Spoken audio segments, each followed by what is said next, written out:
In this video, we're going to take a look at the Pythagorean theorem and demonstrate how we can find missing side lengths on a right triangle by using squares.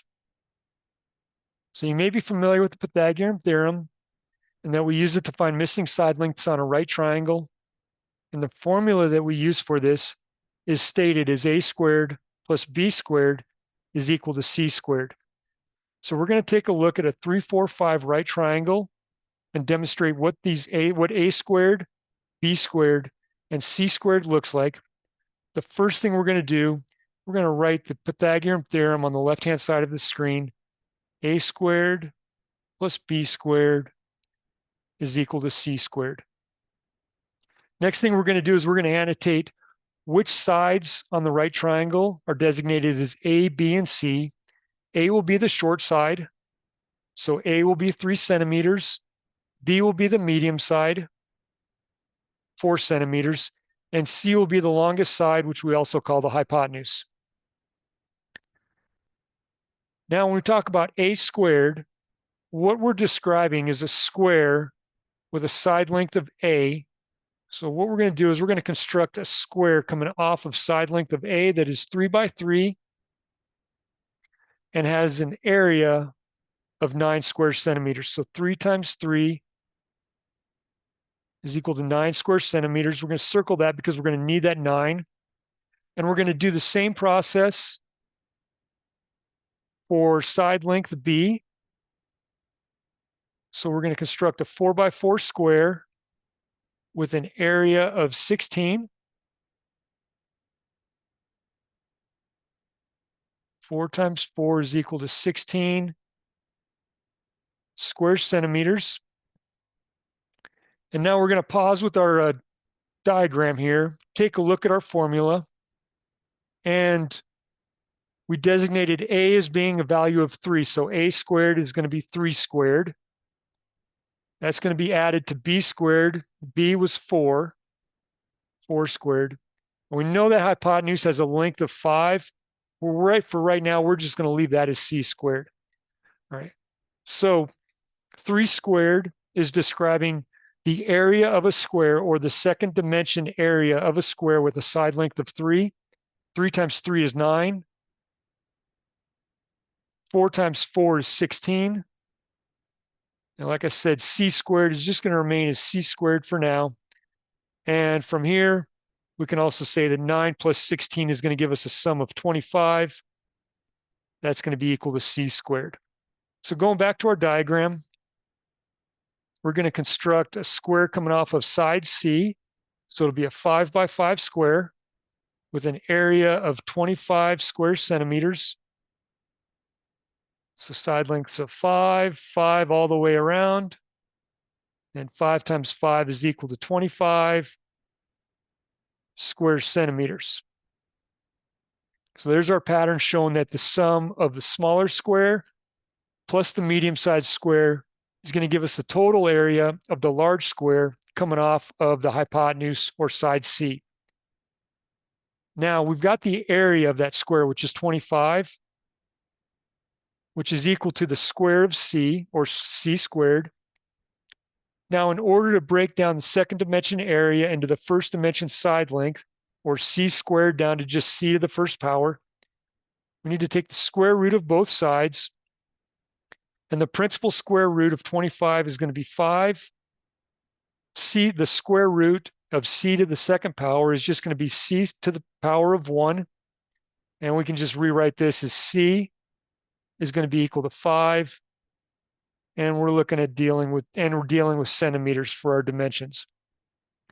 So we're going to look at this one more time, this time with grid squares. And we can see side A as a length of 3. The vertical height, side B, had a length of 4. Hypotenuse had a length of 5. And we can clearly see that the large square coming off of each side length, side A has 9 grid squares. 3 times 3 is 9. Side grid squares coming off of side B, 4 times 4 is 16. 5 times 5 gives us 25 for our area. We can also see that 9 plus 16 is equal to 25. Now, if we find the areas of these large squares coming off of each side, the way we could break that down to find the individual side lengths is we can write them down. The area of square A was 9, the area of square B was 16, and the area of square C was 25. And to go from the second dimension area to first dimension side length, all we need to do is take the principal square root of each of these areas, and it brings us back to our individual side lengths. Square root of 9 is 3, square root of 16 is 4, principal square root of 25 is 5. Now, what we need to remember is that a square coming off of side A plus a square coming off of side B, the sum of those two areas will contain the total area of a square that is constructed off of side C, otherwise known as the hypotenuse. And in order to find the side length of a square, all we need to do is take that area and find its square root, and the result will be that side length of the square. We're going to look at an example right here. So we have got a right triangle with a height of 5, a base of 12. First thing we're going to do is we're going to annotate side lengths A, B, and C. A is going to be your shortest side length. B is going to be your medium length side length. C will be the hypotenuse. One way I use to remember this, because A and B are interchangeable with right triangles, we could say A is going to be our altitude, or the vertical height, A for A. B would be the base, B for B. And C it's going to be what is left over. And that will be our hypotenuse and the longest side length of our right triangle. Now, our Pythagorean theorem, once again, is going to be A squared plus B squared is equal to C squared. A was 5, so that's going to be 5 squared. Our base was 12, so that'll be 12 squared for B squared. C squared is going to remain as C squared. As we work our way down, order of operations, 5 squared is 25. 12 squared, 12 times 12 is 144. The sum of those two values will give us the value of the square of C, or C squared. Let's see, 25 plus 144, that sum is 169. That is equal to C squared. I'm going to rewrite this one more time. I'll start off with C squared is going to be equal to 169. And we need to break down that second dimension area of the square of C down into the first dimension. Or to undo that power of 2, we take the square root. What we do to one side, we must do to the other. And our result is that a value of C, or C to the first power, is equal to 13. So this is the process we would use to find the hypotenuse, given the altitude and the base, or the vertical height and the horizontal base of a right triangle. Once again, here's our Pythagorean theorem stating that A squared plus B squared is equal to C squared. Now, if we are given dimensions for the side length of C, let's say C, in this case, equaled 15, and B equaled 12. And we had a question mark for side length A.